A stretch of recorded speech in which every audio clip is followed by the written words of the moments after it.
আজকে অধিবেশন শুরু হওয়ার পর থেকেই কিছু ঘটনা সংসদে ঘটেছে এবং এই মুহূর্তে আমরা একটা পর্যায়ে ওয়াকআউট করে সংসদ অধিবেশন থেকে আমরা বের হয়ে এসেছি প্রতিবাদ স্বরূপ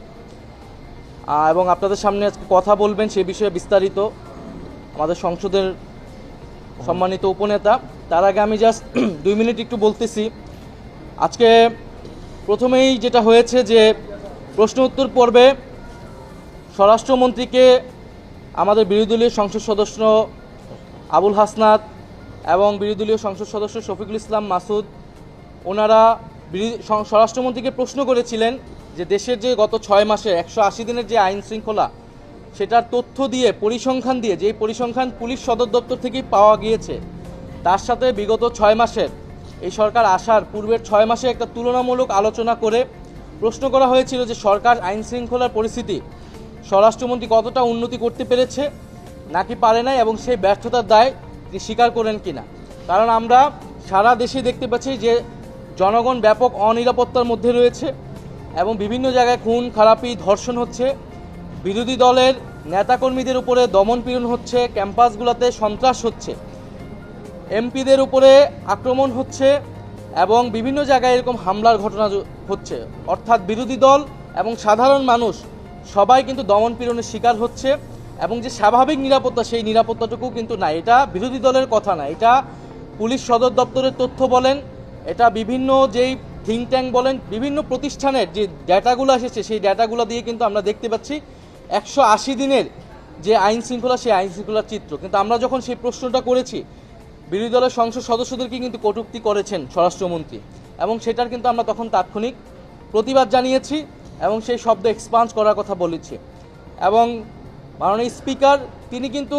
আমরা আজকে দেখলাম যে ইনি একটু পক্ষপাতিত্ব করলেন এবং বিরোধী দলের সাথে বৈষম্য করলেন, বিরোধী দল অসহিষ্ণু এই ধরনের একটা ইঙ্গিত উনি দেওয়ার চেষ্টা করলেন। কিন্তু আমরা যদি বিএনপির আমলে দেখি বিএনপি বিরোধী দলের সময় যা আচরণ করেছিল তার কিছুই কিন্তু এই বিরোধী দল করেনি, বরং বিগত 6 মাস আমরা সরকারকে সর্বাত্মকভাবে সহযোগিতার কথা বলেছি এবং করে এসেছি। কিন্তু যখন জনদুর্ভোগ এতটা পর্যায়ে গিয়েছে তখন জনগণের পক্ষে সে কথাটা কিন্তু আমাদেরকে বলতেই হয়। দ্বিতীয়ত আমাদের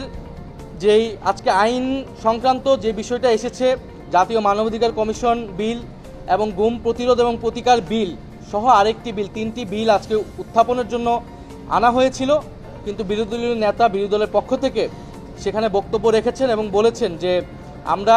গণভোটের গণরায় এবং জুলাই সনদ বাস্তবায়ন এবং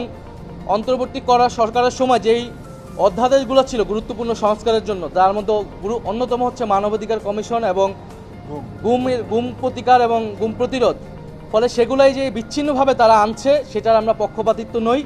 বরং সেগুলো একেবারে একসাথে, কারণ সেগুলো যখন ল্যাপস করা হয়েছিল তখনই আমরা প্রতিবাদ জানিয়েছিলাম এবং তখন বিশেষ কমিটিতে বলা হয়েছিল যে সেগুলো আলোচনা করতে দেওয়া হবে, তখনও সেগুলো আলোচনা করতে দেওয়া হয়নি। এখন সেগুলো বিচ্ছিন্নভাবে আনা হচ্ছে এবং পাস করিয়ে নিজেদের মতো করে তারা আনছে এবং পাস করিয়ে নিয়ে যাচ্ছে। ফলে সেটার প্রতিবাদ স্বরূপ আমরা একটা সংসদীয় একটা স্বেচ্ছাচারিতা দেখতে পাচ্ছি, সংসদীয় একটা স্বৈরতন্ত্র দেখতে পাচ্ছি সরকারের পক্ষ থেকে, যেখানে স্পিকার এবং সরকার দল তারা এককভাবে এই পুরা জিনিসটা পরিচালনা করছে সংসদ। ফলে সেটার প্রতিবাদ স্বরূপ আমরা বের হয়ে এসেছি এবং আমরা দাবি জানিয়েছি যে সংবিধান সংস্কার পরিষদ অবিলম্বে গঠন করতে হবে এবং তার মাধ্যমেই সংবিধান সংস্কার যেই দাবিগুলো ছিল গণভোটের গণরায় বাস্তবায়ন করতে হবে এবং গুরুত্বপূর্ণ যে অধ্যাদেশগুলো বাতিল করা হয়েছে সেগুলা পূরণ করতে হবে, আইনে পরিণত করতে